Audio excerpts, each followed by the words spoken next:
The Hague court in the Netherlands on Friday convicted an aide to a former Ethiopian dictator and sentenced him to life in prison for war crimes carried out during Ethiopia's Red Terror purges of the 1970s, including the execution of 75 prisoners. The defendant, Eshitu Elmu, 63, was found guilty of ordering the 1978 killing of detainees, many of them younger than 18. In the hearings held under Dutch universal jurisdiction, Mr. Elmu, a former regional representative under the country's leader at the time, Mengistu Haile Mariam, was convicted of all charges brought by prosecutors, including arbitrary detention, inhumane treatment, torture and mass murder. The fact that the majority of victims were children younger than 18 makes the crimes all the more cruel,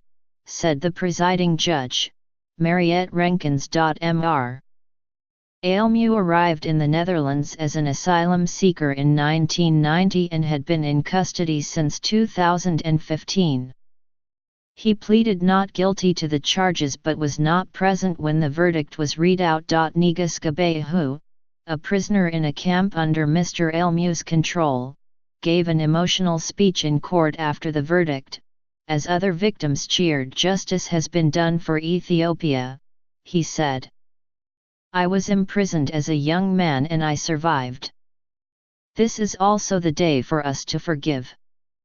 An Ethiopian court had sentenced Mr. Elmu to death in absentia in 2007 for his role in what became known as the Red Terror, a campaign conducted by Mr. Mengistu's military junta after the Ethiopian emperor, Haile Selassie, was ousted in 1974.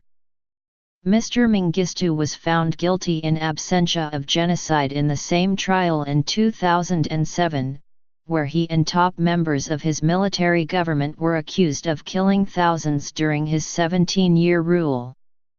He now lives in exile in Zimbabwe. Today's verdict shows perpetrators that the Netherlands will not be a safe haven, said Jerko Potist of the National Prosecutor's Office. The Netherlands is one of the European countries that has established an international crimes prosecution unit to prosecute people accused of war criminals who are residing in the Netherlands even if their crimes were committed abroad.